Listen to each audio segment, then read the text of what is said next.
beaucoup de personnes vont prendre des comptes bancaires en ligne. Je sais que Boursorama sont très intéressants parce qu'ils font aussi des comptes bancaires professionnels auto-entreprise pour, je crois dans les 5 € aussi par mois. Avant le Crédit Mutuel, j'étais à la Société Générale qui était aussi à 6-7 € par mois. Je crois qu'aujourd'hui, il y a plus beaucoup de banques qui font des comptes bancaires très chers, en tout cas pour les auto-entreprises.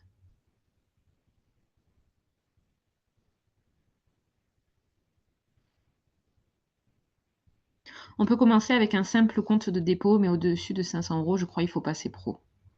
Peut-être.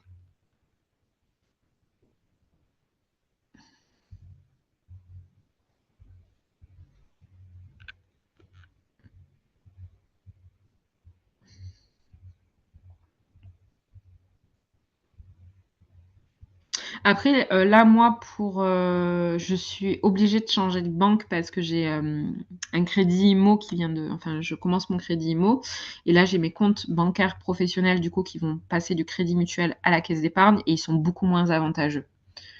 Je trouve parce que là, je crois que je suis à 13 € par mois en compte bancaire auto-entreprise et je crois qu'il y a même 10 € par trimestre ou quelque chose comme ça. Alors même si c'est que 5 ou 6 balles par mois, mais je pense que je vais passer d'ici quelques mois, vers un truc comme Boursorama ou quelque chose comme ça.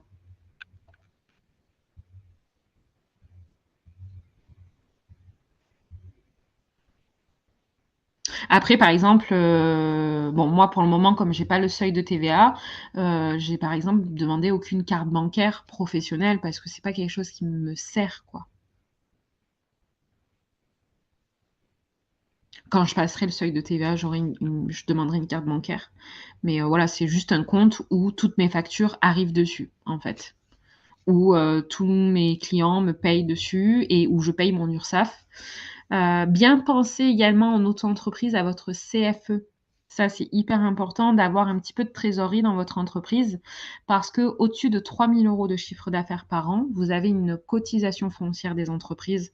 Donc c'est une taxe foncière, en gros, grosso modo, qui se paye tous les ans, fin d'année, au mois de novembre et voilà. Si on paye un loyer, il faut une quittance. Oui, dans l'idéal, mais tu le payes en nom propre, ton loyer. Et tu fais des virements sur un compte perso comme un salaire? Oui, exactement. Je me fais un virement, quand en début de mois, en fait, généralement, donc je fais toute ma compta. Je déclare ce que j'ai gagné le mois d'avant à l'URSSAF. Donc, c'est-à-dire que là, par exemple, début mai, je vais déclarer tout ce que j'ai gagné, au mois d'avril et je paye par contre mon URSSAF à la fin du mois, mais c'est en retrait automatique. Donc, quand je sais exactement combien je vais payer à l'URSSAF à la fin du mois, je laisse cet argent, sur le compte, plus ma trésorerie. Donc un j'ai un je sais pas comment dire, un matelas de confort, voilà, qui me permet de me dire: «Bah, à la fin de l'année, je paye ma CFE». CFE qui alterne entre 200 et 500 € par an selon votre chiffre d'affaires, au-dessus de 3 000 € de chiffre d'affaires, par an et aussi, selon votre, taille de local, de cabinet, de pièce ou de tout ce que vous voulez. Et en fait, je me fais un virement sur mon compte, personnel pour payer, comme un salaire, en fait.